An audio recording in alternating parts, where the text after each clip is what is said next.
अस्सलाम वालेकुम दोस्तों। एक जैनी भाई ने डॉक्टर जाकिर नाइक साहब से इस्लाम से मुताल्लिक़ कुछ सवाल किए। देखिए कितने प्यारे अंदाज से डॉक्टर जाकिर नाइक साहब ने इस भाई को समझाया। मैं आपसे गुजारिश करूंगा, आपने अभी कई बातों में हिंदू और मुसलमान को एक करने की जी कोशिश की। मैं इसे बहुत अच्छी बात कहूंगा, बहुत आपने, मैं सराहूंगा इस बात को। लेकिन मेरा एक सवाल है, ज़हनी सवाल है ये कि हमारे, मैं जैन हूं वैसे, broadly we are Hindu, so there is a question कि हम हिंदुओं में किसी को परेशान करना या किसी की हत्या करना मने गलत कहा गया है। ये मजहब इसकी इजाज़त नहीं देता। और जहाँ तक इस्लाम से मेरा ताल्लुक़ है और इस्लाम की मुझे जो तालीम है और जानकारी है, उनके अनुसार बेगुनाहों का कत्ल इस्लाम में भी वर्जित है। इस्लाम कहीं भी किसी भी सूरत में बेगुनाहों को कत्ल करने की इजाज़त नहीं देता। अगर आप मेरे सवाल का बखूबी और मेरे जहन में जचने वाला सवाल है ये जवाब दे दें तो मैं भी आपका मुरीद बन जाऊंगा। यूँ तो मुरीद हुई ही, लेकिन फिर मुरीद बन जाऊंगा कि इंसानों को सबसे ऊंची श्रेणी में रखा गया है जहाँ तक मैं जानता हूँ। और मैं जब करीब अपने कई मुसलमान इंटेलेक्चुअल्स दोस्तों से सवाल करता हूँ कि सब कुछ मिलता है मगर आप बलि क्यों देते हैं, आप वध क्यों करते हैं, तो उन्होंने कहा कि ये चीज़ें मुसलमानों को इस्तेमाल के लिए दी गई है।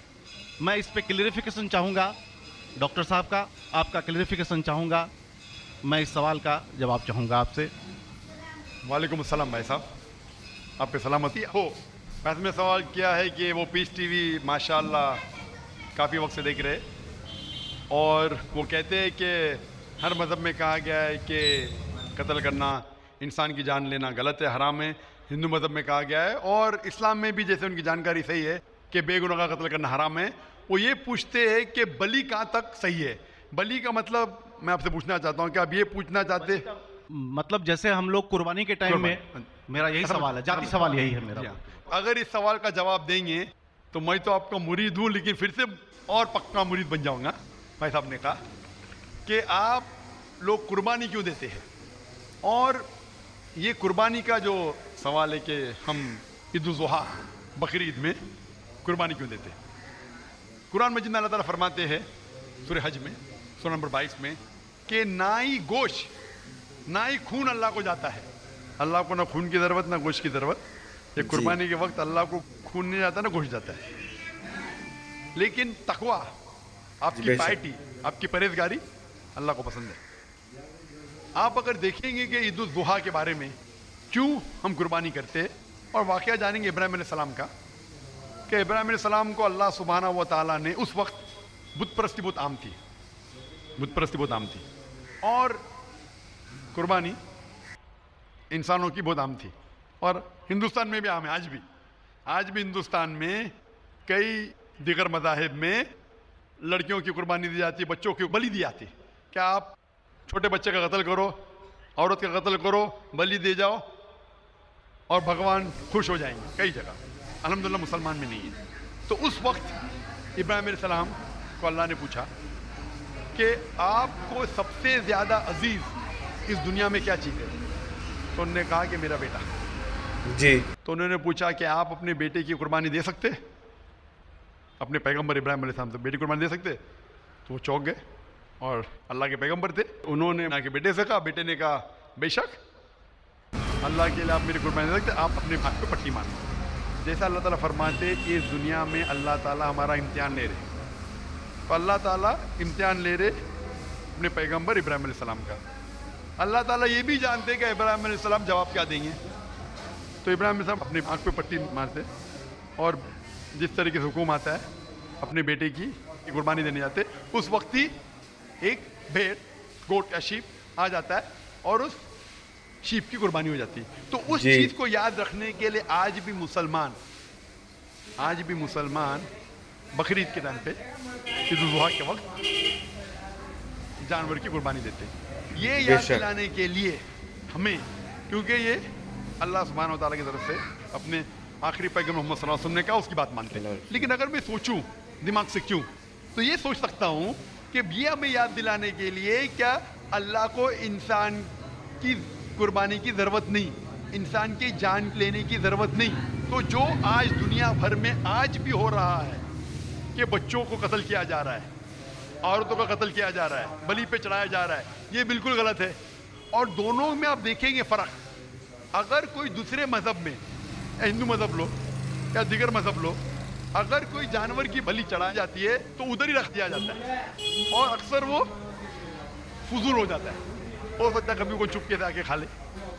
इस्लाम में जब कुर्बानी दी जाती है ईद उल अजहा के टाइम पे, सबसे पहले जो मैं कह रहा हूँ कि मेरी मंतक ये समझ सकती है कि हमें ये याद दिला रहे कि इंसानों की बलि चढ़ाना हराम है। और जब हम याद दिलाते हो, जब बकरा काटते या जो भी काटते जानवर, इस वक्त जब हम काटते, हम अल्लाह का नाम लेके काटते। और जो भी जानवर की कुर्बानी देते उसके 3 हिस्से कर सकते।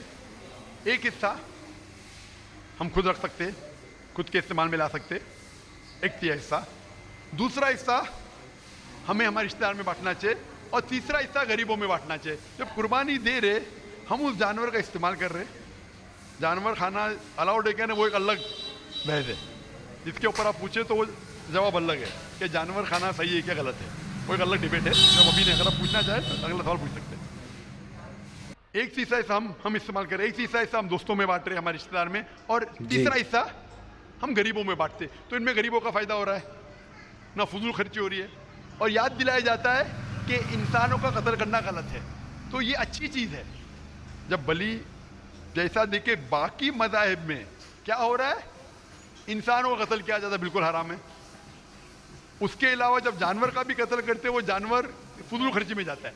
इस्लाम में हमें याद दिलाया जाता है, और कुरान मजीद में लिखा है सूरह माइदा सूरह 5 आयत नंबर 1 में और सूरह नहल सूरह नंबर 16 आयत नंबर 5 में कि जो जानवर आपके लिए हलाल है वो खा सकते, जो चौपाया है। खाली वो जानवर मत खाओ जो आपके लिए हराम है, जो हलाल है वो खा सकते। तो ये खाने के लिए हमारे लिए खुराक है। तुम कुर्बानी के वक्त ना कुछ दाया कर रहे, ना पैसे की बर्बादी कर रहे। हमें याद दिलाया जाता है क्या ना खुदा को गोश्त जाता है, ना खुदा को खून जाता है, खुदा को तकवा जाता है। हमारा तकवा, हम कितने परहेजगार है। और साथ साथ इसका इस्तेमाल होता है, एक तिहाई हिस्सा मैं खाता हूँ, रिश्तेदारों में बांटता हूँ, और आखिरी तिहाई हिस्सा मैं बांटता हूँ गरीबों में। तो इससे फायदा होता है। तो इसमें क्या गलत है? बनिस्बत दूसरे मज़ाहिब में आप देखेंगे इसमें नुकसान ही नुकसान है। इंसान का कत्ल हो रहा है और जानवर को भी अगर बलि चढ़ाई जाती है तो फजूल खर्ची होती है। बनिस्बत इस्लाम में बकरीद के अंदर फ़ायदा ही फ़ायदा है। Hope the answer the question. बहुत खूब, आपने ये बहुत अच्छा फरमाया। मैं आपके जवाब से काफ़ी संतुष्ट हूँ। और जाते जाते एक आखिरी सवाल करना चाहूँगा कि अहिंसा को इस्लाम किस नज़रिए से देखता है? अहिंसा को इस्लाम किस नज़रिए से देखता है? मैं सबका आखिरी सवाल है कि अहिंसा को इस्लाम किस नज़रिए से देखता है? आम तौर पे हिंसा हराम है। इस्लाम आता है लफ्ज़ सलाम से, इसके मानी है सलामती, अमन, शांति।